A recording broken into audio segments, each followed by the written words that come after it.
What actually shifts after someone dies and comes back? I sat down with 5 people who had that exact experience, who crossed over and returned with powerful insights about love and death and healing and why we're really here. Their stories aren't just moving, they're transformational. So let's hear what they've learned and what it means for all of us.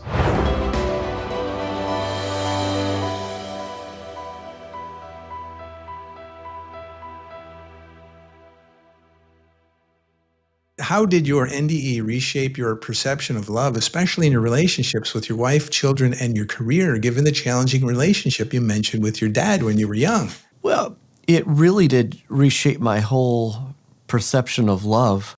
Because, and I thank you for the gateway introduction to how I wrote about this in my book. You know, I grew up listening to the Beatles and listening to, seeing, throw pillows that say love, T-shirts that say love, bumper stickers that say love. We say love all over the place, and it sounds great. But love outside of relationship is just a word. Can be a noun. Most of the time, when it's most powerful, is when it's a verb. And the only place that love can truly be a verb and be expressed is in relationship. So yeah, to kind of reiterate what you said, I use the example of the sun because here we have the most powerful radiant source in the universe. It's the equivalent to, I don't know how many nuclear bombs simultaneously going off. But yeah, if you go out in the middle of space, you think, well, I'm going to get closer to this radiant source. It's freezing out there. It's freezing out there. But when you get to Earth, and now the sun's energy has a place where it has a relationship with something or someone, that energy now is felt. It comes to life. It brings warmth. It just completely transforms from a concept, an energy concept and a source, to a relationship that brings value and power. That idea, and it's hard because, let me be blunt, relationships are hard. They take work. They take time.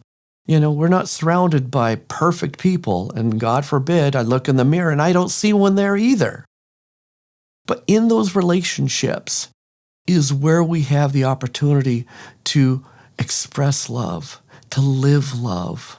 And that love, by the way, we use the word love, but love actually manifests itself in all these other forms. For example, we talk about kindness. Everybody should be kind. But at its heart, you can act kind. Or you can be kind because you love.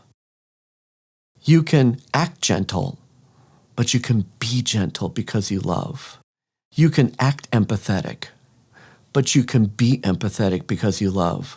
This is where love has so much power because it is truly the expression of the most important values we want to carry and live out in life. And specifically asked about wife and children, I'll tell you, my kids are older now, and we've had a chance to talk more. And I remember my middle son tearing my heart out when he said, Dad, he goes, I knew that you loved me, and I know you love me. He said, but the thing that I wanted the most from you that I knew I never got when I was a little boy was your presence. Even when you were in a room, you'd show up for all the right games, you'd show up for all the right activities, you'd be at the right parties. But I knew you were thinking about something else. I knew that your head was somewhere else. And out of this, the NDE, and certainly what I experienced with God, if God can consume me with love, I'm not God. But how can I make sure that my children and my wife and the people in my life feel some sense, not necessarily being consumed, but deliberately being loved by me? And the way you can deliberately love somebody is to be present for them, to hear their heart. Sometimes just shut up and truly be present. And that's changed me. I'm far from perfect, but I'm now conscious of it, and I'm working on it. I'm working on being better at that every day. Well, it's amazing, Bill. It's like anybody listening to that last response of yours will relate to it for sure.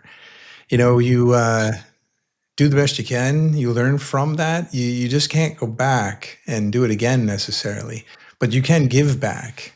And it does definitely sound like you're doing that for sure, but that's going to be a tearjerker response for sure. But, this also would bring you to a place for, figuring out your life purpose. So how did you understand your life's purpose evolve after realizing every breath and every heartbeat is a divine gift? Well, that was another incredible process. I think there's a lot of people, I've heard stories of people who have had near-death experiences that actually struggle with guilt, that feel like, why'd I get to come back? Why am I alive? Especially if they were in a situation where others died, but they got to come back. And you do a lot of why me? Why me? And it can be condemning or it can be enlightening. Why me? Why me? And in my book, I ended up going through a process. I asked a lot of questions. Now, granted, when I went to college, I didn't love reading fiction stories. So in all my humanities credits, I would study the philosophers. So I love Socrates and Plato and Aristotle and even going to grade school. It was a Jesuit grade schools, and they're all about education, all about stuff. So I went into the philosophical inside me, what's going on? And I came up with this concept that isn't unique to me, but it was something that I really discovered. And I called it the authentic purpose compass. And I began doing a reflection about what defines me. And I started thinking about my passions. What are the things that just stir me? And even as I talk to people about this, because I'll walk through this process when I'm helping companies with their brands and their stories, I'll even ask them, what makes you cry? What stirs your soul so much that it makes you cry? What would stir your soul so much that if you couldn't do it, it would make you cry? Start processing that a little bit. And then take a little shift and say, what are your gifts? What are your aptitudes? I mean, when you were growing up, I remember there were kids they were the art kids. One kid, Chris, you give him a pencil and he could do something that looks like an illustration out of National Geographic. I remember Tom, he was an athlete, doesn't anything he couldn't do. He's just an athlete. And I remember other kids, especially Yvonne and Mary, they just seemed to know geography and math. And so I had to look at myself and say, wait, if someone defined me, what kid am I? And I realized that part of my gift had to do with the arts and language. So, okay, that's interesting. And then I took one more filter and looked at it and looked at my life experience. Because I truly believe that everything you've done up to this moment, everything you've done is like laying a brick of foundation for who you are becoming and the impact you will make on this world. And when I started looking at those things, then obviously the centerpiece is this crazy experience. I'm one of those weird people that can say, I died. I'm one of those strange people that can say, I came face to face with God in the dimension of eternity. I had a profound experience that changed my life, and I realized that not everybody gets to go there and come back and talk about it. And of all the skill sets and experiences I had in my life, what would be the lasting impact I pray I would have in this world? And I realized, like some people call it the tombstone question. What would they put on your tombstone? And I realized that I am here to be ambassador of the love of God. I'm here as an ambassador to tell you you have a profound divine purpose, and the creator of the universe is madly in love with you. That's my thing. And I realize it's hard stuff. It's big stuff. Sometimes people think it's crazy stuff, but it was the stuff that's landed in my lap and the stuff that I realize I have a unique voice and now a calling to share it. Well, it's interesting that a lot of, well, not really a lot. There's a fraction of the people in the world that know love and its importance and so forth. But the problem is it seems to get bumped down the priority queue. And it rolls right into the next question, number two, which is you've channeled messages of unconditional love. What has been your hardest lesson in learning to love yourself? One of the things I really struggled with, even as a channel in the beginning and still to some degree in my life, and I've been told by the group that we shouldn't need to set boundaries. If we have to set boundaries, there's something within us that's making us have to do that. But I find I like to give to the point where it's not healthy sometimes, where I can, move my own appointments or cancel my own trips or do whatever I can to try to help or to satisfy people. And so that's something that I've done some progress in, where I'm better at communicating, and I find that when I let people know that I'm actually changing something or moving something, they're more than willing to not ask me to do that. So I've gotten better at being able to communicate when I'm overloaded or when it's not a good time for me, and do it in a way that I don't feel as though I'm letting someone down. Correct. And I think, like you said, oftentimes you're not. And so I think that gets unconditional love for yourself. Mm-hmm. Caring for yourself enough to ask others if they can make appointment changes or whatever it might be, and always knowing not to empty your cup beyond, Yeah. its capacity.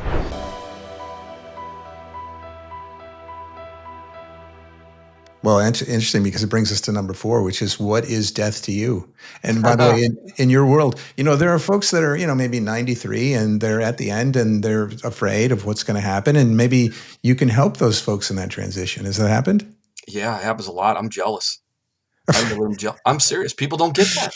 People don't get that, but I'm jealous. I mean, it's going to be perfect and it's going to be the best day of our lives. I tasted it. I know it's going to be amazing. And then we get to go on forever like that. Like there's never going to be a bad day ever again, ever. No heartache, no childhood trauma, no nothing. Nothing to mess us up. No weaknesses, no pet sins, nothing, man. Perfection. Here we go, Jesus. So people call and say, my grandma's dying, my grandpa's dying, please pray for him. And I say, don't be selfish, let him go. And then they get mad and hang up on me.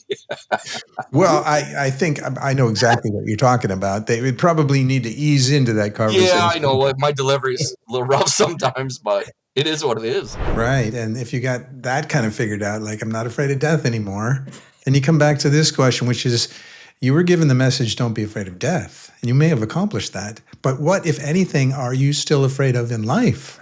Okay, so I will tell you, I've had chronic health issues since the crash, various issues. And I still fear being in pain, nonstop pain. I've had a lot of pain in my life, and today, knock on wood, I am pain-free or got it dialed down.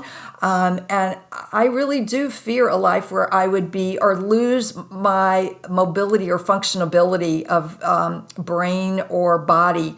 And I'm so grateful that I'm able to walk. They didn't think I could walk again. And I had gangrene, I have sepsis. So, I've been through so much, and I'm so grateful that my body has been able to heal itself and to be as resilient as it has. And I think I would really fear, being bedridden and being in pain and being bedridden. That is not a quality of life that I want. And I've actually made that known to my husband. I don't want to just lay in a bed the rest of my life and be in pain. So those honestly are the two things that I fear. I want a good quality of life up until I'm ready to go again for the last time in this incarnation. Oh, that makes tons of sense. Yeah. We could feel pain, but there's no joy and lengthy suffering associated with these things. Which brings us to this next question, which is, how has your view of death changed since this experience? Well, I'll tell you, I'm not afraid of dying. I've always said that dying is like moving, which I'm about to do in another month or so. We just bought a different house. So death is like moving. So I'm not looking forward to the process, but I am excited about the destination. And I'm looking forward to getting back to that city that Jesus showed me and take his hand and probably walk down some hidden path and have him say, let's go down and I'll show you what you didn't get to see that day. Because I'm looking forward to that. And I'm not looking forward to leaving, my kids, and I have 13 grandkids now, so I don't want to leave all of those beautiful people behind and my wife. But I just think that, someday when we've been in heaven for eternity, this lifetime is just going to seem like just a blip on the radar. So I'm not afraid of getting there. I'm really I've always said the older I get, the tighter I cling to the promises of Jesus, and I think that's where I am now. I'm clinging pretty tight to those promises because I'm an old guy. I mean, I'm 65 years old now. So I don't have that much time left here. I'm not afraid. Well, with the time that each of us have left here, these sorts of experiences really help us kind of reflect on how we want to spend that time.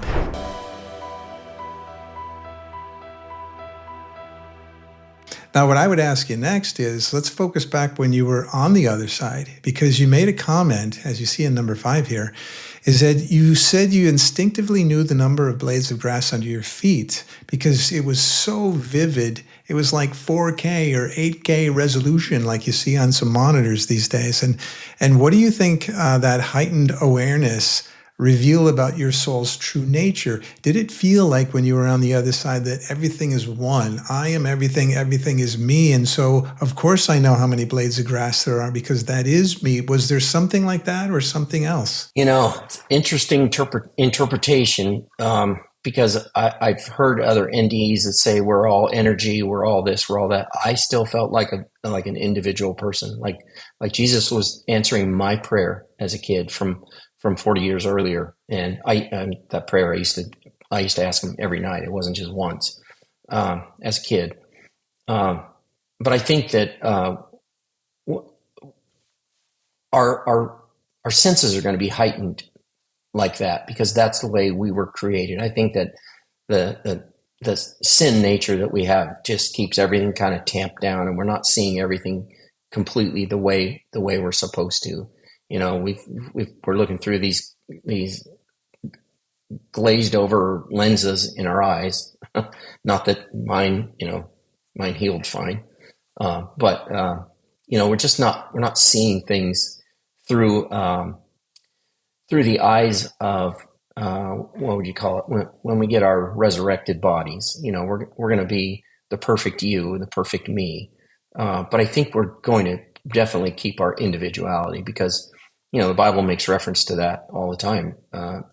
Speaking about, I knew you before you were born, and, so we are each individuals. And I don't think there's going to be this mesh of energy or anything like that.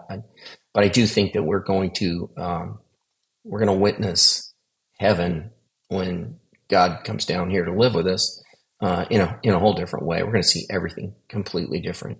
Oftentimes it's suggested that you don't use your mouth in talk, and it's like more telepathy, right?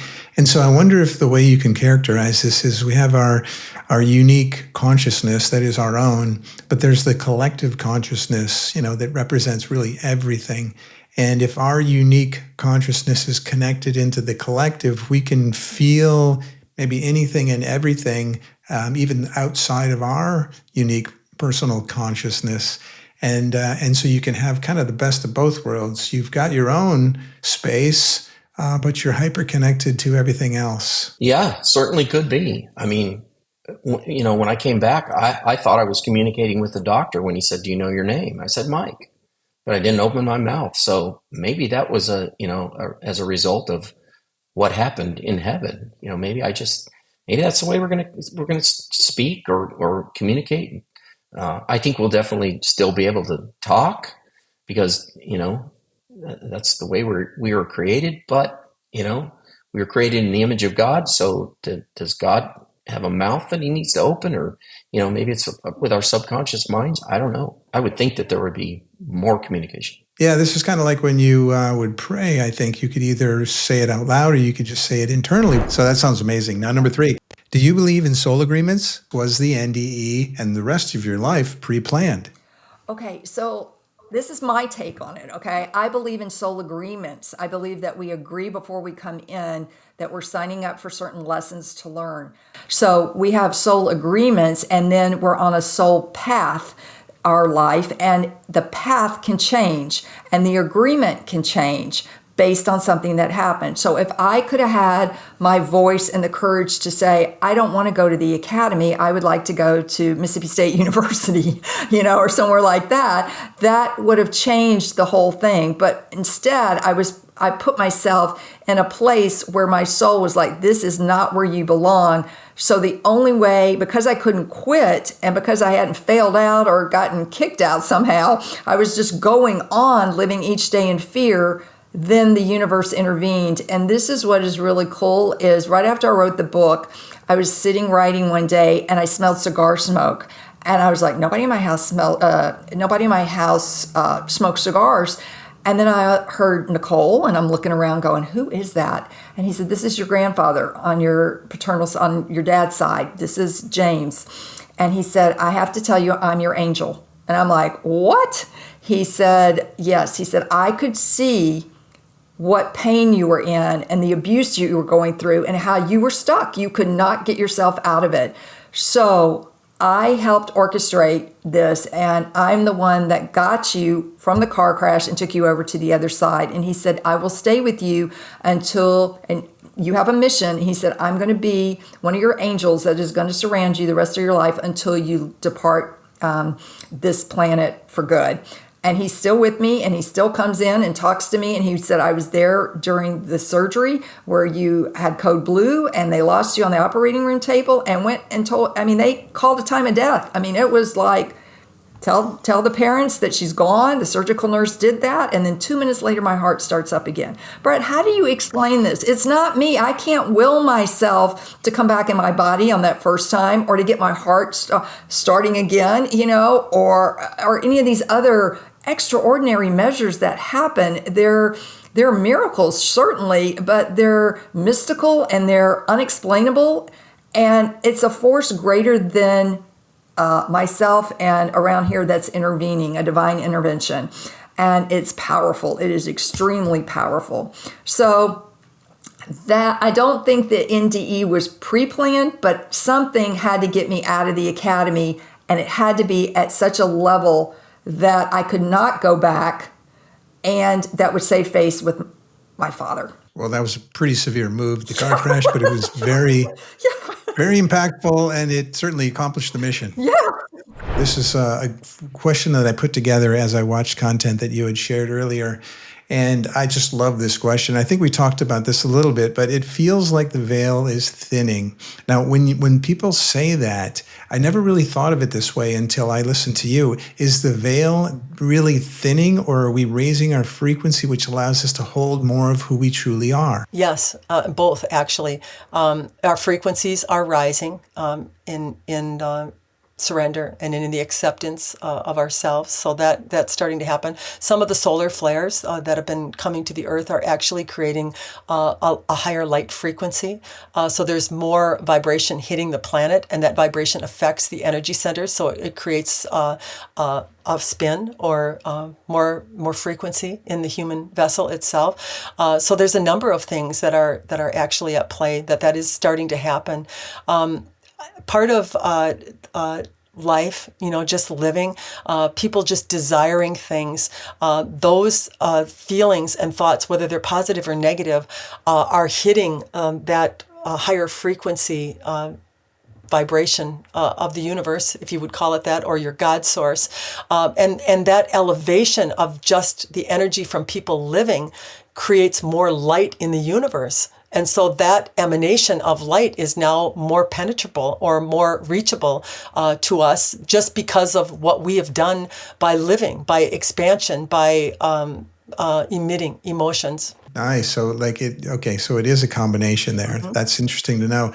I just hadn't heard of the notion of our frequency rising, so it allows us to hold more of we truly are. So that in a way, as you talked about before, how to get your frequency to rise, and basically with you having the Kundalini experience, went through a significant rising of your frequency, which allows you to do the channeling and the various other things that I guess anyone on this earthly plane should be able to do if they were able to go through that frequency rising experience also. Absolutely, they can. It's just a matter of kind of going through those energy centers. That's what I do with people in activations. I use a lot of light language. We've talked about that. That didn't really come out today. Maybe it will. We'll see. But all of those frequencies, light language has the ability to stimulate old remembering of who you really are. Latent DNA or DNA that is not necessarily employed or being used can be stimulated by that frequency, which would enact more of your soul expression or the higher self, if you will. So it actually is a really good assistive tool, especially if humans are stuck in patterns of old perceptions and beliefs that are creating in a way that is not satisfying or of a lower tone. That energy can actually be a really good assistive tool in helping them to move out of things that maybe they haven't been able to. Nice. And yes, we will definitely be talking about light language. And I didn't know the light language affected DNA, so I can't wait to hear more about that.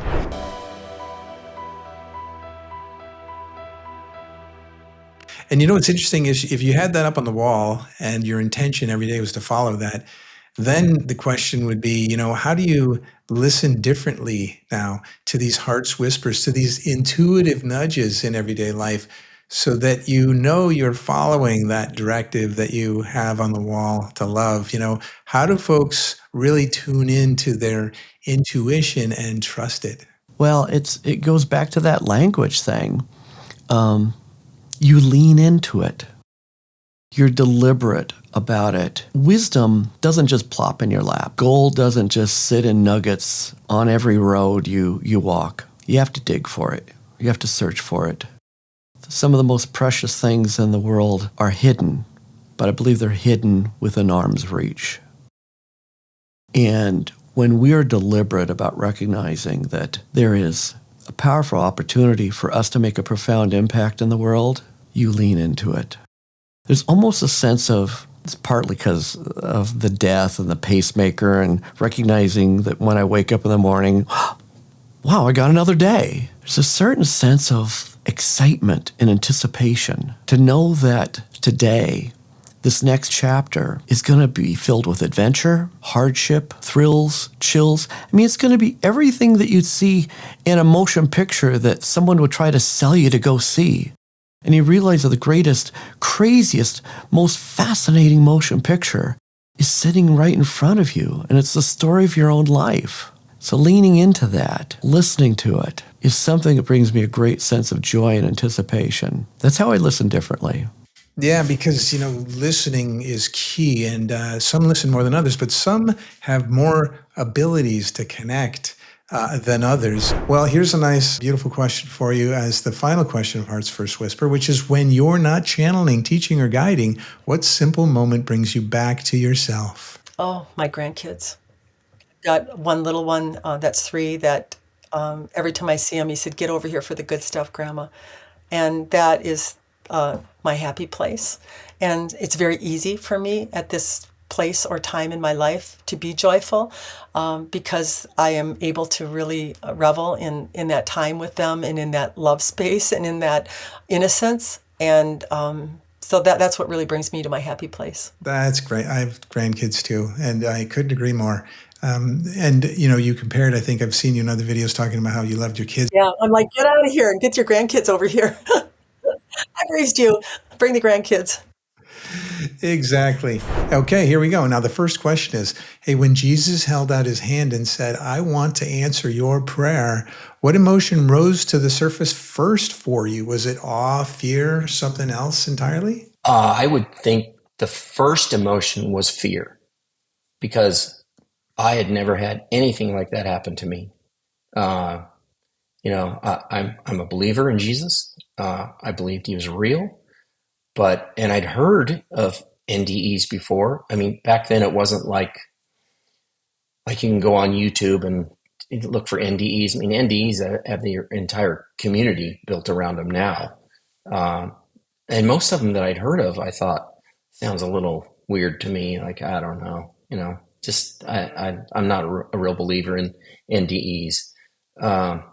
But but I think it was fear at first, and then it was almost like sadness, like if I would have known I wasn't going to be able to see my kids again, I would have hugged them a little longer, because all I did was say, "Hey guys, I'll see you tomorrow when I wake up, and everything's gonna be fine." And so then it was the sadness kind of hit me like dang it, if I'd have known that was the last time I was going to see my kids, I would have held them tight, and kissed them and told them how much I loved them, and But then it was like the third thing that hit me was really curiosity. Like, whoa, this is real. What's next? I was really looking forward to what was going on and what was next. It's amazing that all those different emotions sort of poured over you. And I know you shared that experience that you had on the other side. And when you fell to your knees, boom, you came back.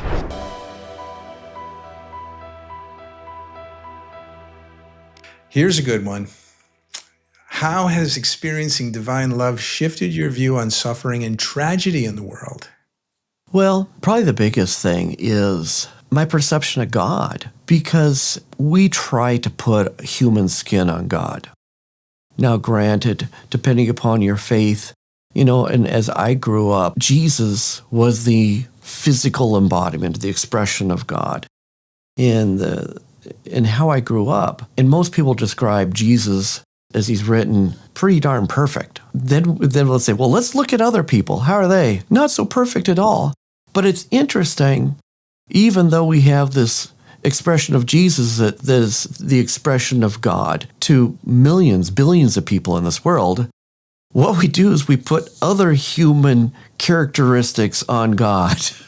Like, take the worst aspects of humanity. Let's put that on God. Take the really judgy things, and we're going to put that on God. The really mean things, we're going to put that on God. And, was there a flood the other day? Well, it's God's fault. Was there an economic downturn? Well, it's God's fault. I came to the realization God gives us choices. One of the greatest gifts he gives us because he loves us is free will, and free will to make choices. And because even if I had an entire world made up of Bills and Brads, it'd probably be screwed up because we're not perfect at all. And the fact that God allows us to make mistakes, and God allows us to grow, and God allows us to stretch, and God has given us a lot of provision for coming back, for getting back up, and from learning from that. And the fact that God says, I'm here for you. You can call on me no matter what, no matter how goofy you are. I think about how flawed I am, mistakes I've made, areas I've come up short, and God still loves me. Thank you for that. Well, number 3, what do you know now about suffering that you didn't know before the Kundalini awakening? We talked a little about this before. Yeah, it's optional. It's something that, but it happens. We have all these senses and we have all these experiences. But I would tell you that it gets less as you become more aware and as you are a little bit more directive about what you prefer in your experience, and less condemning and judging when you do have an emotion that maybe you don't like the feel of. I would just say overall, the more accepting you just get of being a human, and stop thinking you have to be perfect or that you have to do everything 100% right and maybe like people that you don't like and all those kinds of things. None of that's expected. You are expected to be here for a preferred experience, and that's something that I try to remind myself of regularly. What does that mean, preferred experience? It means that your life should feel the way you prefer it to feel. That's the free will and the choice, and you should feel the way you want to feel. So don't have conditioned responses and let the world tell you how to feel. Yes. Be awake and aware and choose that yourself. Mm-hmm. Well, with the time that each of us have left here, these sorts of experiences really help us kind of reflect on how we want to spend that time. And so number 4, what is something you've let go of as a result of this encounter? Gosh, I've let go of mostly judgment of people. It's easy to look at, I was a little rough around the edges before my NDE. I was in construction. I wasn't slinging hammers, but I was in the construction trade. And there's some rough characters out there, but they all knew I was a Christian. But I didn't talk about Jesus that boldly, and of course I do now, especially after he said I'd reach millions. I'm like, okay, well, I better get started learning how to talk about this. I think a lot of just the way I look at people and the patience that I have for people. I'll tell you, I was reading one of the comments on one of the other podcasts I did, and it said your NDE was just caused by a hallucination from your high fever. And I thought, well, hallucinations are caused by high fever, but that doesn't explain the next day when Jesus showed up and he's talking to me during that 3-hour conversation. And the nurse, after about an hour, she checks me after putting me in an ice blanket. She says, she checks my temperature and it was 100. And I thought, well, that's not high enough to cause a hallucination. Jesus is still here. And he talked to me for another 2 hours. So I thought, I know I have the answer. I can explain all this stuff. It didn't happen because of my high fever. And that's when I heard God say, now's the time to tell the rest of the story. Because when I first told it, I have to tell you this real quickly, Brad. When I first told the story, when I got out of the hospital, I had a few friends come over and I told them the NDE, and I'm crying and they're crying. I mean, these are men holding my hand saying, you can do this. Tell me all about it. And they're crying right along with me. And then I got to the second part where I said, and then Jesus came in and had a 3-hour conversation with me. Like everyone I told that to, their expression changed. And they looked at me instead of like, oh my gosh, that's an amazing thing, to, dude, you're crazy. That was like everybody I told that to. And so I kind of heard God saying, you don't have to tell this part for a while. Don't, just tell the cool part. He didn't use those words, but so I just learned to shut up about the second part. But when I read that comment, he was like, now's the time. And that's when I wrote the book, and the next book that comes out in August and tells the whole thing. Nice. Well, you had the experience, and I'm glad you're sharing the whole experience. Obviously, there's hundreds of thousands, if not millions, of other folks that have had these experiences. And now, because of the modern technology and the internet, we can share, and we're hyper-connected and so forth. You trust that other people are having them too. Now, all you can do is share the experience that you had. Others can listen to it, and they can make of that what they choose. But I love the fact that you're sharing the whole thing. Well, thanks for sharing. I love the story, as you can tell, over and over and over. I said that, and I really appreciate your time in telling the story so well and in such depth today. It's going to help so many people as they see this. Thank you, Nicole. Thank you, Brad. Namaste. Those are fun questions. Great questions. You really did do a lot of homework, and I really respect that. I appreciate that, Brad. Thank you, Brad. Thanks for the opportunity to share. Yeah, thanks for having me, Brad. Appreciate it. Thank you, Brad. Thank you for having me. Well, and thank you for joining us on this profound journey. If you found the conversation enlightening, be sure to like, subscribe, and share. And until next time, keep questioning, keep exploring, and go beyond the illusion to discover your true self. Take care, everyone, and bye for now.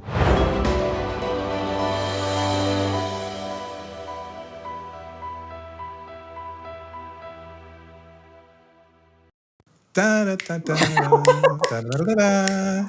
Oh, you're Thank you. a great host. Thank you for such great questions. I think of all the podcasts I've done, and I've done a lot, you really researched it. You had excellent questions, and you were just there. So, wow, saving the best for last.